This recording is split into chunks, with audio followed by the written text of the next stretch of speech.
Hello everybody!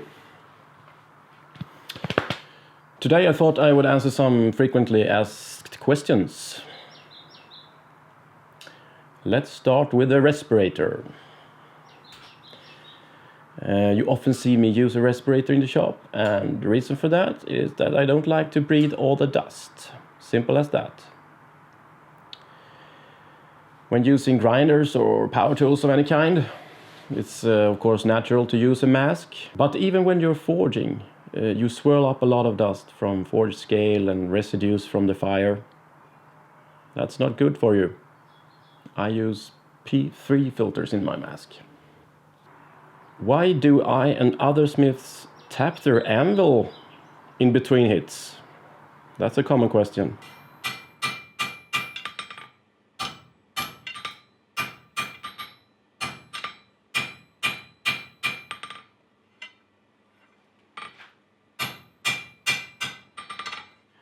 It may look a bit strange, but it's actually quite natural for all of us smiths to do that for several reasons.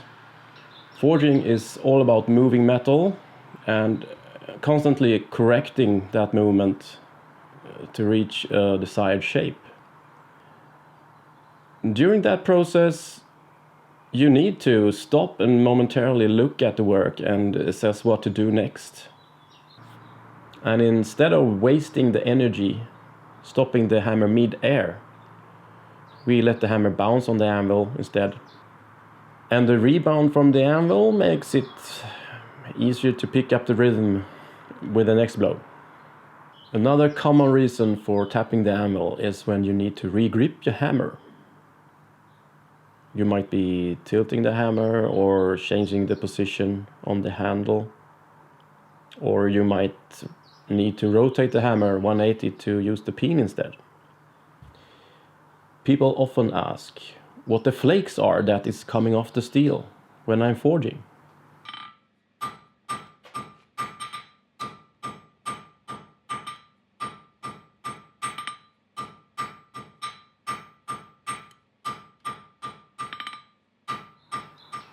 It's iron oxides that form on the hot surface of the steel. We call it scale or forge scale, or even mill scale in some cases.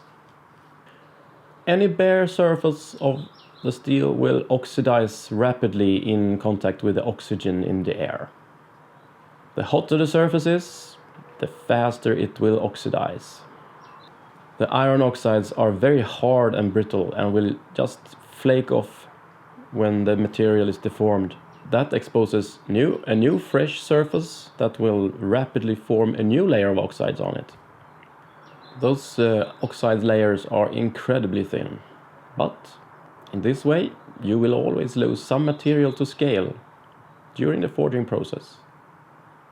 Sometimes 10%, 20%, it depends. In a couple of videos you have seen me forge weld two pieces together, and in that process using a powder. And a common question is what this powder is and what purpose it serves. The powder is called flux, and if not 100%, the main component is still borax in most cases. You apply the flux on and around the welding surfaces, where it will melt and form a glass-like shell.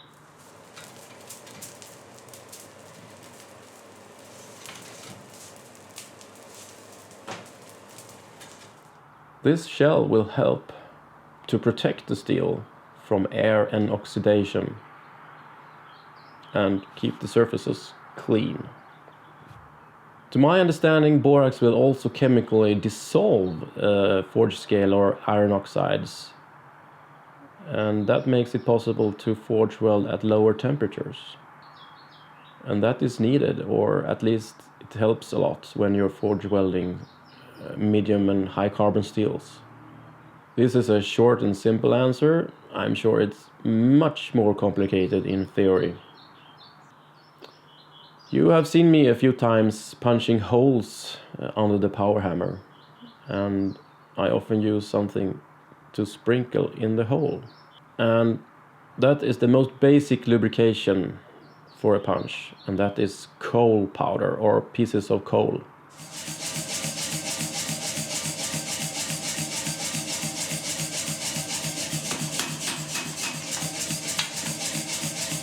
I'm not 100% sure why this works, but I think it has to do with two things.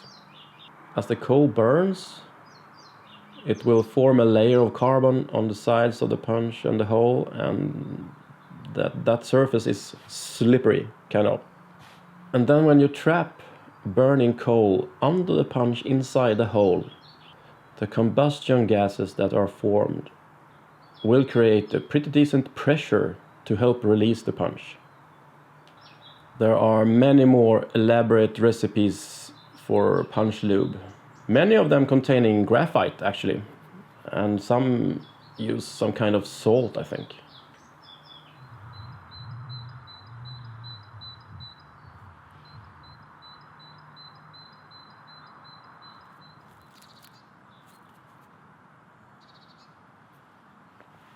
Oh, it's hot today. It's almost 25 degrees Celsius. And lastly, a very understandable question, and that is how I pronounce my name. Something that is not very easy to figure out if you're not in the Scandinavian countries and know the language.